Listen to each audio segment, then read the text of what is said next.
popcorn kernel stuck. Probably from Sunday, so. Still didn't get it. Well, the sun did come up Monday morning. It's tough. Tough couple days, to be very honest. You reflect, you learn, you watch, you grow, you reflect any of those things that you want to say, and yet when it was all said and done, the thing I'm probably the most disappointed in was our start. And it was, I told some of the guys yesterday we were off. We did not practice. It's our day off this week. And the one thing that was fairly new to me was that start, not being ready to play. So I was very fortunate.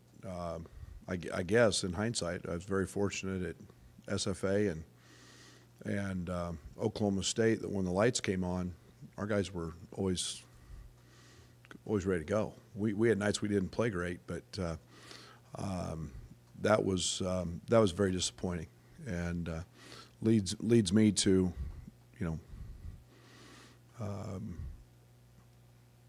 I've got to do a better job there. I got to make sure our guys know that there's a game ready to play when we throw it up. So I'm proud of the fight. I'm proud of the comeback. Obviously, some decisions down the stretch that didn't work, but that we didn't execute very well. And we've got to continue to learn. And sometimes you have to walk before you can run. And very easily could be 9-0, but we're not. We're 6-3, and along with that, we've got to grow and continue to improve. And that will be the task today. As we got a very good Austin Peay team coming in, a guy that I know you'll see a lot of similarities, and I think we're 8th in the country in turnovers forced or somewhere close to that, maybe 10th or somewhere in there. They're ahead of us. They play the same kind of defense. They're extremely physical. They don't have tremendous size, but they've got defensive end looking type guys. I think they're 1 or 2 in the country in field goal percentage for 2-point baskets. They get the ball to their bigs. They do a great job of that. And with the exception of their Virginia game and their opener, this has been a team that's been right there in a lot of games. And Matt does an unbelievable job. They're playing extremely hard, and I would not expect anything else from them tomorrow.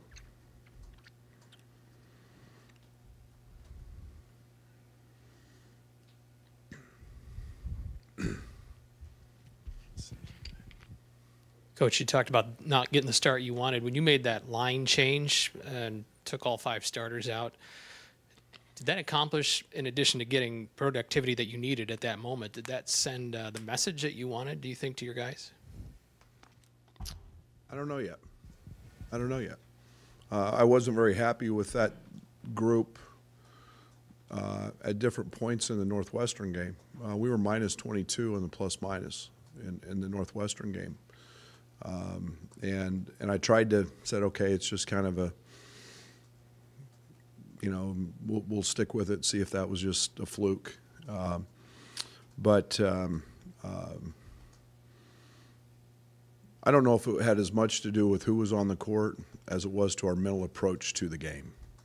And then I was really proud of that line change. I was really proud of that group. Greg had not seen a ton of minutes, and he was flying around. He looked like an athlete that belonged in that game, and Trent just kind of morphed himself into the game and was tremendous. And you can't say enough about AJ and DeMonte. Those guys have been there all year, so it worked. And as I made the comment, they got tired and we had to sub, and it was close at one point, and then they blew it right back up. Coach, when you said you were minus 22, you mean individually? You don't mean as that unit? That unit combined together with throughout the game when they were on the floor together was a minus 22. We overcame that with other lineups and so on and so forth. And it's kind of an NBA stat that we use a lot. Derek spends a lot of time doing that, and we produce that after every game with every lineup that's in the game. So it was somewhere in that ballpark. Brad, I know you've been singing the praises of Aaron Jordan so far this season. Talk a little bit about what he's done for you guys through the first 9 games, and if this translates into any more playing time from here on out. Well, I think we're getting about 20 minutes a game from him in terms of that. I think there's, I think we're getting. He excites me more for what he brings in personality and attitude than he does his play. And his play is tremendous. And the one thing that I'm going to quit doing is I was making a lot of offensive, defensive substitutions with him. I'm not doing that anymore, or as frequently. The only thing could be a matchup, but I got to leave him on the court more. I think that there's a lot of similarities to what he's going through, to what Jeffrey Carroll went through last year. And you start looking at Jeff's minutes, and Jeff's minutes were 21 or 22. I'd rather have fewer minutes and tremendous productivity than more minutes and less productivity. And when he goes out on the court, he impacts us. He impacts us emotionally. It's the first time since I've been a part of this group, when he hit the 3 in the pull-up and the building erupted, which, by the way, our crowd was phenomenal. That's Illinois that I remember. That's Illinois basketball that I remember when I sat in here and took a couple butt kickings at Western. That was Illinois basketball, and that was awesome. But he has so much emotion and swagger and confidence, and he's talking and there's emotion, and I love him for that. That's special. That's what basketball's about. That's what big moments are about, and he's earned that right. So yeah, will he see more minutes? Some. Will he see more shot opportunities? I hope. I need to get him more. And but the other stuff that he's bringing to us, the confidence, he's quietly kind of becoming a leader, and that wasn't something that's maybe out of left field a little bit. You have an idea where you want to get offensively, and you have an idea where you want to get defensively. Is it right that it looks like you're going to get closer to where you want to get to defensively first? Oh, not even close. Yeah. We're not far off defensively. Offensively, we're in.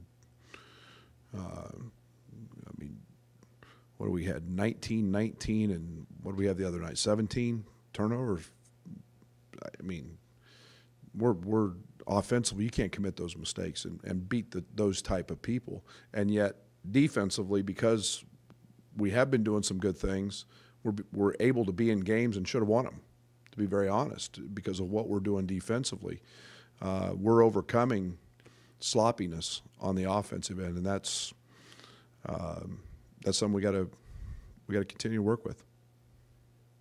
Against Northwestern, Tijon had a good game. You talked about it.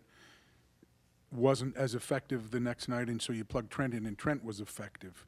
Do you see yourself doing that back and forth? Does that bother you to do that back and forth? What's your feelings about that? Well, it sure doesn't bother me, because I'm going to put whoever's the best player on the court. I just hope they don't ever have a bad night together. I think that's one of the things we try to build for, is when one guy doesn't have his stuff or gets in foul trouble, that there's another guy ready to go. And Trent's been exceptional. Not good. He's been exceptional in practice. At times been as good as anybody we have. in practice in terms of dominating practices with his speed. His shiftiness, his speed changed the momentum of that game. I mean, just look how many easy baskets he got just with speed. And is it there every night? It's not there every night. You know, opponents won't allow some of that stuff. But again, the one thing I keep saying with Trent is defensively, when he's dialed in and locked in, he's a gnat. He's effective, and I thought he was pretty effective. And the one thing that goes unnoticed about the other night was the job Mark Holstork did defensively in the second half. I mean, Cowan's a good player. Cowan's probably as fast and as athletic as any kid we've faced and may face. Till the overtime, I mean, he shut him down, and he was screaming at me in the timeouts in the first half to get on him. And he did a great job in the second half. It may take you back to Aaron a little more, just as maybe perceptions have changed in basketball, where guys are maybe expected to come in right away and produce. Is it maybe not so crazy that a guy in his junior year is having a breakthrough like this? I mean, it's the way it used to be. You used to wait, and you kind of, the pecking order was okay. And let's go back. I mean, Malcolm was a guy. I don't know, what was he, third leading scorer in the school's history? Kind of waited his turn. They're kind of the same position, and it's a credit to him to persevere through adversity. He averaged 1 point a game last year. 1 point. When you make one field goal, that's 2 points. So that's 2 games. And it's just, to me, it's sensational what he's doing. And it speaks volumes to his character. It speaks volumes to his work ethic. And that's why it means so much to me, is I know how frustrating that can be and how abnormal that is today. To deal with some adversity, to deal with some speed bumps, and now to get rewarded on the back end because you've worked hard, you've kept your nose to the grindstone, you've done it the right way, and voila, look, he's leading America in three-point field goal shooting. Brad, back here in the back. In a day and age when we all want things really quick, how difficult is it for you to take a step back and realize the process and the culture and where you guys are at? By nature, I'm really impatient. It's one of my very, very big character flaws. One of probably many if you talk to my wife, but I think one of my better traits is that I understand the process, and I don't look backwards. I keep looking forward, and I try to take it and keep it as simple as I can possibly do, and that's day by day. Not get ahead of what the moment is. Not get ahead of our games. I think that's helped me. I know it helped me a great deal last year, and when we were on the other end of it and winning a lot, it's really helped me. So I understand the process. I understand that, freshmen are freshmen. I understand that we haven't had anybody really on that court in those moments and be counted on. I mean, you guys know probably better than I. I mean, I didn't watch any, I mean, who was on the court last year, late game situations, trying to make plays and being counted on to make plays. So it's a process. That's frustrating at times, but I also know it has to happen, and you have to learn from that. And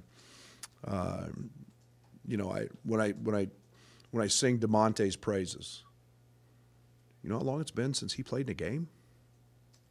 I mean, his junior year. He didn't play his senior year. And to come in and do what he's doing in college, that's impressive. To see what AJ's going through, that's impressive. LeRon now turning into the guy, and stepping into that role. That stuff impresses me a lot. Do we have to get better at certain things? Absolutely. Will we? Absolutely. We can control some of those things. The start of a game, that's a problem.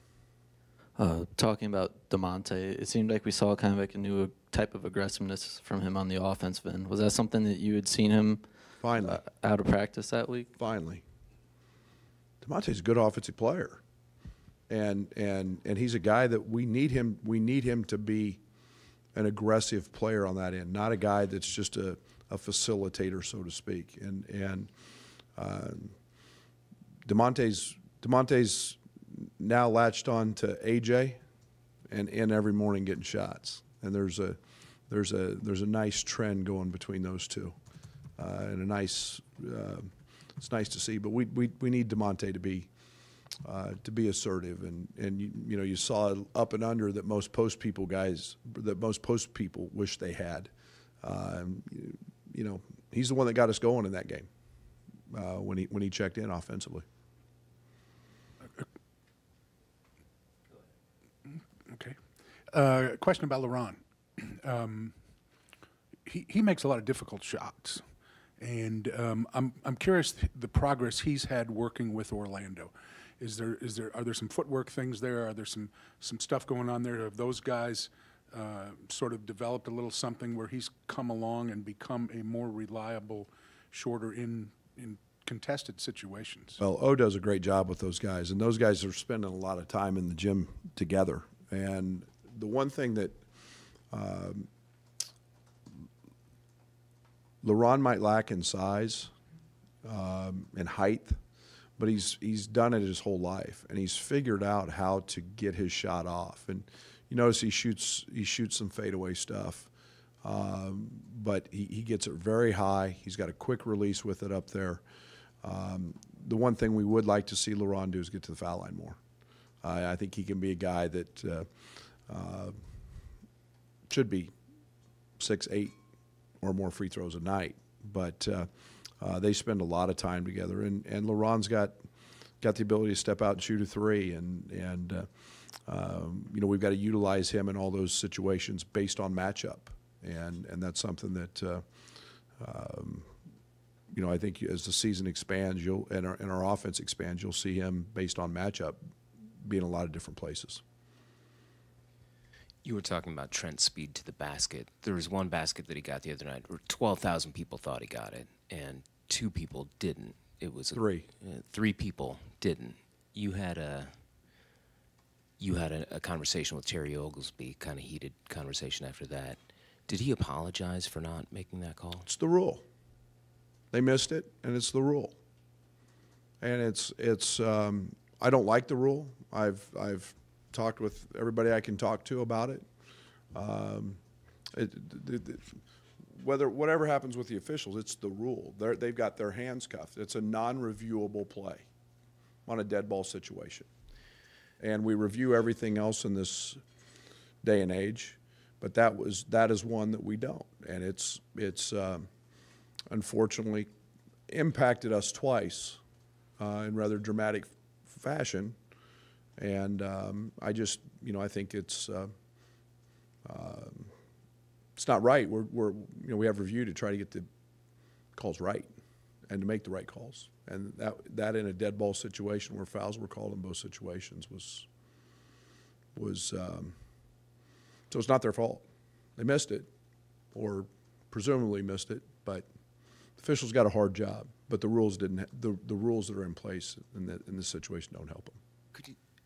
I'm a little bit slow. Could you explain the difference between the thing at Wake Forest and the thing that happened the other night, and why one was reviewable and the other wasn't? They didn't. They didn't review either one of them. They reviewed whether it was a 3 or not. So that they don't review the goaltend. It's a non-reviewable play. And we got the best in the world. We got the best officials going. But that's why they check 3s and 2s and everything else. Blocks, charges. Back to Austin Peay. I'm sure Lauren and Mark remember where they were on March 12, 1987. Do you remember where you were on March 12, 1987? Been married for a year.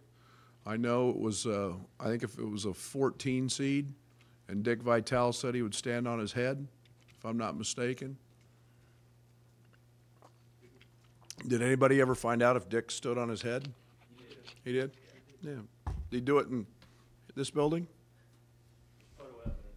Is there? That's good. Let's pray to the good Lord above that that doesn't happen tomorrow and that Dick keeps his mouth shut. Coach, you've talked about the concerns at the defensive end for Mark Smith.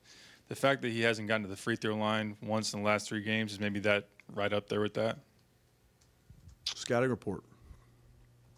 I think a lot of that's, you know, I don't think it's maybe some passiveness, maybe, but I think that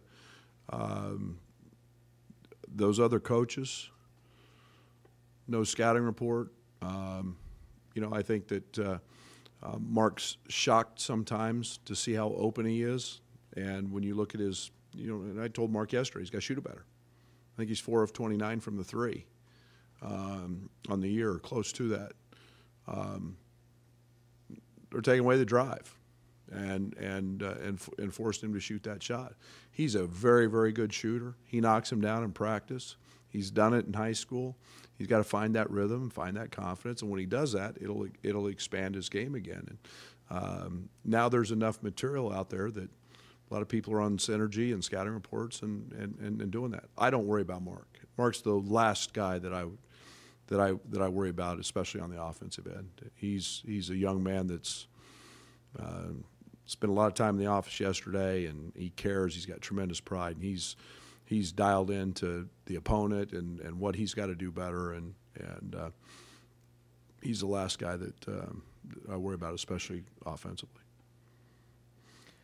Coach, back to officiating for a moment. Aside from the rules changes that are in place this year, are you noticing anything different about, or you and other coaches seeing anything different about how the game's officiated? No, I think it's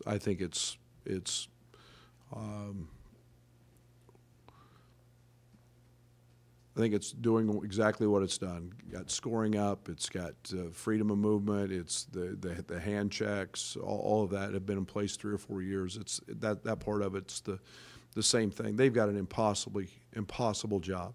Athletes are fast. They're strong. The game is constant. It's tremendous flow. It's up and down. There's 10 of them on the court. There's 3 of them. They do an incredible job. I've got no problem with. I don't have. You know, it's our job to adjust to the way the game's been played, and so I'm not one. I usually don't. Very little complaining from me when it comes to what they do. I have a tremendous amount of respect for what they do.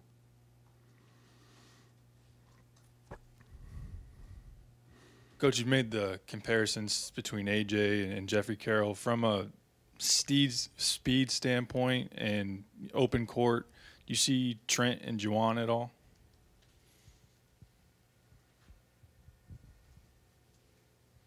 How do you want me to answer that?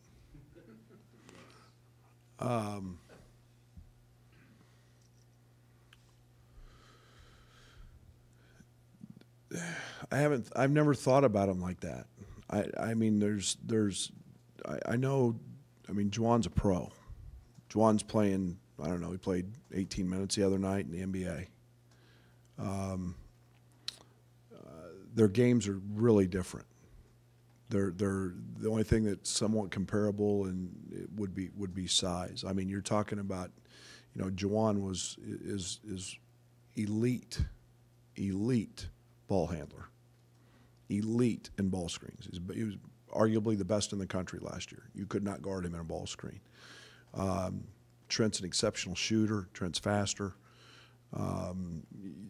So I've never looked at him that way, other than they play the same type of position. I've always considered Trent more of a Isaiah Thomas type guy that can really score it and get going. And you know, I mean, Juwan could score. Juwan is arguably to this day the best passer I've ever been around. Exceptional passer. So their games are different, even though they play the same position.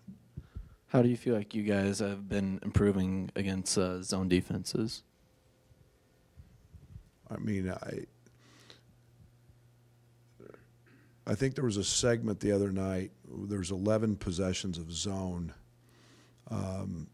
And when we have enough patience and maturity to get the ball to the spots we want to get it to, we're really, really good. I think 8 of those possessions, we took threes, and the ball never got to the short corner or never got to the high post. And it's forced me to continue to run plays to get the ball there because we're not doing it enough. But I like where we're at. I like what we're doing most of the time against zones, and we were good enough the other night against them that they got out of it.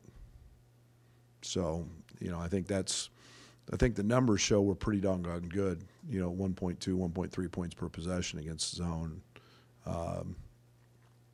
But we sometimes rush and we get 3 crazy, which is, you know, we got to be more patient than that. Thank you.